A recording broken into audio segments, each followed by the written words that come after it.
रितेश आईने में देखकर काफी देर से तो अपने बालों में कंघी करता हुआ अपनी बेसुरी आवाज में जोर जोर से गाना भी गा रहा था। क्यों चलती है पवन, क्यों झूमे है गगन, क्यों मचलता है मन,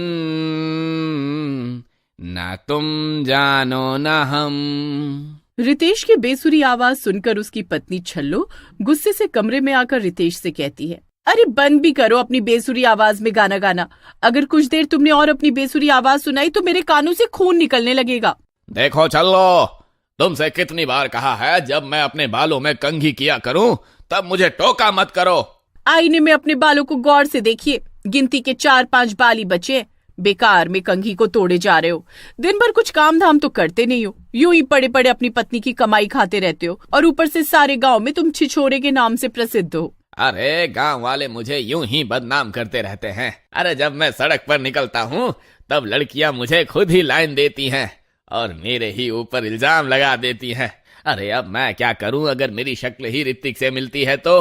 और भूलो मत छल्लो, गांव वाले भी मुझे ऋतिक ही कहकर बुलाते हैं। अरे तुम्हारी शक्ल किसी उबले हुए आलू की तरह दिखती है। तुम्हें समझा समझा कर थक गई हूँ कि गांव वाले तुम्हारा मजाक उड़ाते हुए तुम्हें ऋतिक कहते हैं। इतना कहकर छल्लो काम पर चली जाती है। रितेश कोई काम धाम नहीं करता था, वो बस बन ठन कर गाँव में आवारागर्दी करता रहता। रितेश की पत्नी छल्लो बेचारी दूसरों के घर के बर्तन मांजकर अपने घर का गुजारा करती थी। छल्लो के काम पर जाने के बाद रितेश अपने घर से बाहर आवारागर्दी करने के लिए निकल ही रहा होता है कि तभी एक सुंदर महिला हाथ में एक बैग पकड़े हुए रितेश के पास आ जाती है और उसे देखने लगती है। रितेश उस सुंदर स्त्री को देखकर चौंकते हुए कहता है, आप कौन हैं? आपको तो इस गांव में पहले तो कभी नहीं देखा। सुंदर स्त्री मुस्कुराते हुए रितेश से कहती है, मेरा नाम बसंती है, मैं घर घर शैम्पू बेचने का काम करती हूँ। बसंती की बात सुनकर रितेश छिछोरी भरी नजरों से देखते हुए बसंती से कहता है, अच्छा तो आप शैम्पू बेचने वाली हैं? अरे लेकिन मुझे कोई शैम्पू नहीं चाहिए। अच्छा, आप एक बार मुझे अपने घर के अंदर आने दीजिए, मैं आपको अपने शैम्पू के ब्रांड दिखाती हूँ। मुझे विश्वास है कि मेरे शैम्पू देखने के बाद आप उसे खरीद कर ही मानेंगे। इतना कहकर बसंती रितेश को देखकर मुस्कुराने लगती है। बसंती की ओर से खुला निमंत्रण पाकर रितेश हवा में उड़ने लगता है। वो तुरंत बसंती को अंदर बुला लेता है, मगर जैसे ही बसंती उसके घर के अंदर कदम रखती है, अचानक वो एक चुड़ैल में परिवर्तित हो जाती है। ये देखकर रितेश की सिट्टी पिट्टी गुम हो जाती है और वो डरते हुए चुड़ैल की ओर देखकर कहता है, अरे चुड़ैल, अरे तुम तो चुड़ैल हो। हाँ मेरे राजा, मैं चुड़ैल ही हूँ। अरे चुड़ैल जी, कुछ देर पहले तो तुम बड़ी सुंदर थी। अरे तुम अचानक से चुड़ैल कैसे बन गई? अरे मेरे छिछोरे राजा, क्योंकि चुड़ैल ही हूँ मैं। चुड़ैल रितेश को मारकर उसका खून पी जाती है और रितेश को जमीन पर फेंक देती है, लेकिन जमीन पर गिरते ही रितेश एक शैम्पू में परिवर्तित हो जाता है। चुड़ैल उस शैम्पू को अपने बैग में रखकर वहाँ से गायब हो जाती है। शाम को जब छल्लो घर आती है तो रितेश को घर पर मौजूद नहीं पाती। छल्लो रात भर रितेश का इंतजार करती है, लेकिन रितेश घर नहीं आता, क्योंकि छल्लो को पता ही नहीं होता कि रितेश को तो चुड़ैल मार चुकी होती है। अगली सुबह छल्लो अपने पति रितेश को गांव में ढूंढने लगती है। तभी छल्लो को रितेश का ही दोस्त रंगा मिल जाता है। रंगा छल्लो की ओर देखकर कहता है, अरे क्या हुआ छल्लो भाभी, काफी देर से देख रहा हूँ, बड़ी परेशान नजर आ रही हो।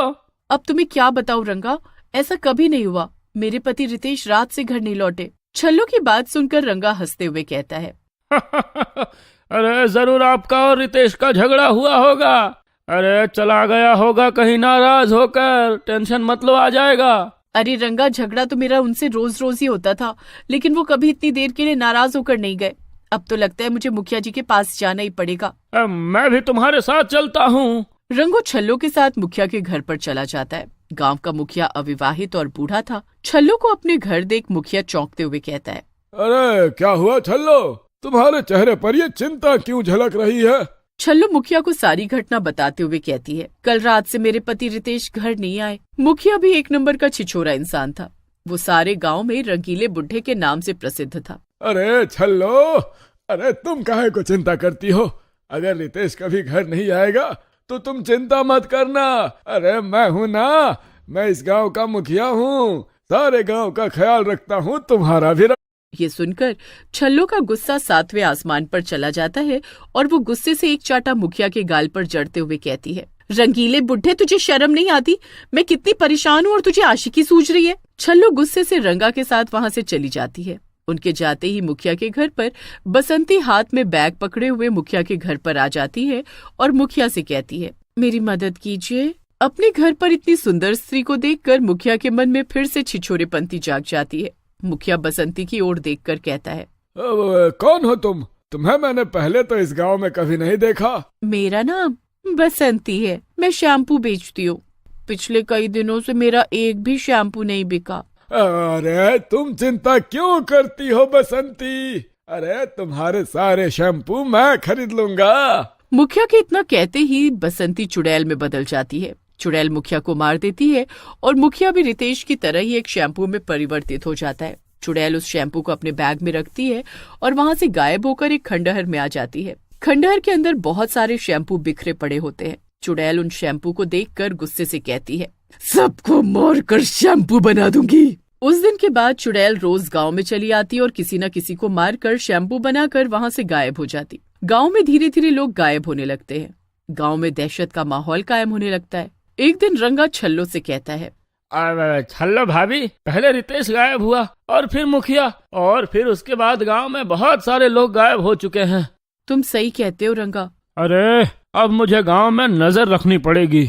उस दिन से रंगा हर घर पर नजर रखने लगता है। एक दिन रंगा देखता है कि बसंती हाथ में बैग पकड़े रमेश के घर में घुसती है। बसंती को देखकर रंगा अपने आप से कहता है, अरे ये तो मेरे गांव की नहीं लगती। रंगा चुपके से जाकर रमेश के बाहर की खिड़की से झांक कर देखने लगता है।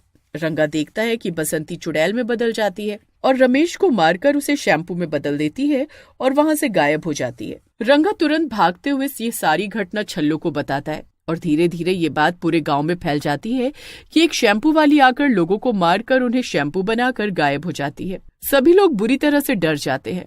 गांव के बाहर लोगों की भीड़ जमा हो जाती है। धनिया चाचा जो सबसे ज्यादा डरे हुए होते हैं वो रंगा से कहते हैं, अब क्या होगा रंगा? अरे ऐसे तो ये शैम्पू वाली चुड़ैल सबको मारकर शैम्पू बना देगी। तभी वहाँ पर एक तांत्रिक आ जाता है और रंगा की ओर देखकर कहता है, क्या हुआ तुम्हारे गांव में? इतनी भीड़ क्यों इकट्ठा है और ये लोग इतने डरे हुए क्यों हैं? रंगा के मुंह से सारी घटना सुनने के बाद तांत्रिक गुस्से से कहता है, इसका मतलब वो शैम्पू वाली चुड़ैल मेरी मटकी से आजाद होकर फिर से लोगों को मारकर शैम्पू बनाने लगी। ये सुनकर रंगा और गांव वाले चौंक जाते हैं। क्या मतलब है तुम्हारा साधु महाराज? मैं तुम्हें इसका मतलब बाद में समझाऊंगा। फिलहाल मेरी तंत्र शक्ति बता रही है कि यहाँ आसपास कोई खंडहर है। हाँ, यहाँ पर एक बहुत पुराना खंडहर है। वो चुड़ैल इस समय उसी खंडहर में है। साधु सभी गांव वालों को खंडहर की ओर ले जाता है।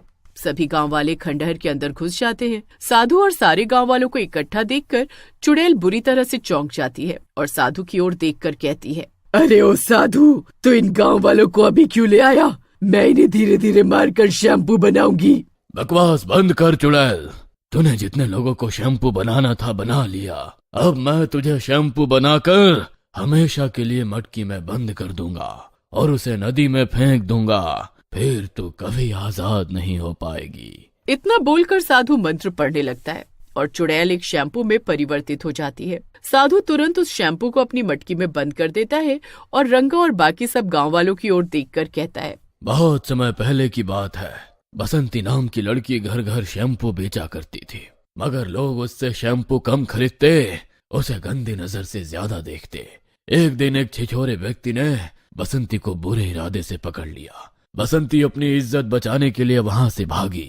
अचानक ही उसका पैर लड़खड़ा गया और वो गिरकर मर गई। मरते ही वो चुड़ैल बन गई और उस दिन के बाद से वो लोगों को मार कर उन्हें शैम्पू में परिवर्तित करने लगी।